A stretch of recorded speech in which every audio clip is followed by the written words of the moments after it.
Globe and Mail has a piece that speaks about Ambassador Hoekstra, to use a blunt phrase, cursing out your Ontario representative in the United States at a meeting.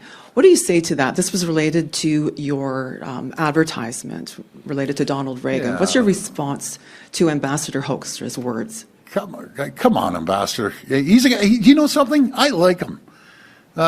Pete, you got to call Dave up and apologize. It's simple. You know, the cheese slipped off the cracker. I get it. You're ticked off.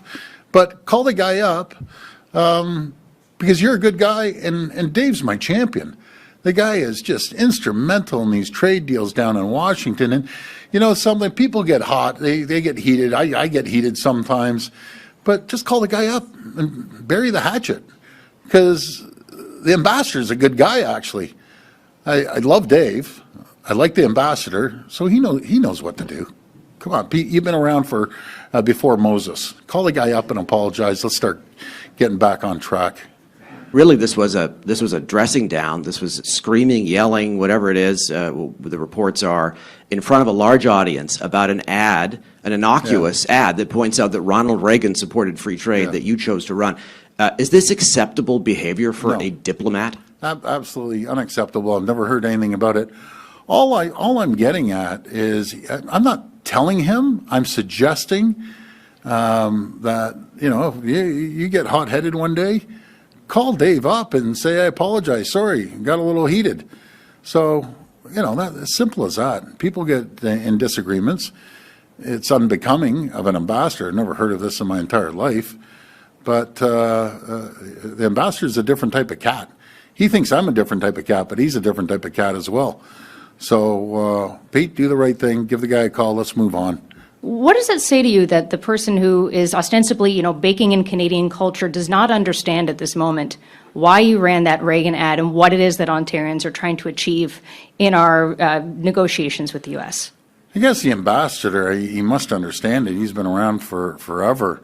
When you have someone attacking your province, attacking your country, constantly saying it's a 51st state, trying to take our auto jobs down to the U.S., taking our manufacturing, life science jobs, trying to take our steel jobs, what do they expect me to do? Sit back and roll over like every other person in the world? I'm going to fight like I've never fought before. I said during the election I'm going to protect people, and I will use every tool in my toolbox to protect the people of Ontario and protect the people of Canada. Like, what does he expect? And the intention wasn't to go poke the president in the eye. My intention was to get a conversation going, wake up the Democrats a little bit down there. And my goodness, it woke them up all right. We love Americans. I'll tell you, we don't love President Trump, I'll tell you that. And I think he was in the poll I saw on CNN is minus 60. I don't know, minus 60. I don't know how much lower you can get than minus 60. So why doesn't the president start being nice?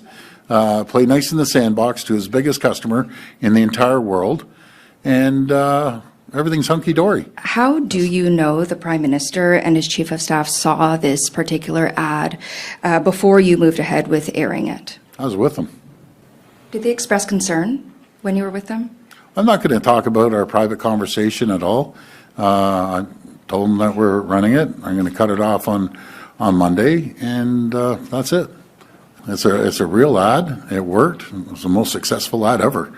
I don't know any ad that's ever hit 11.4 billion in every single country in the world.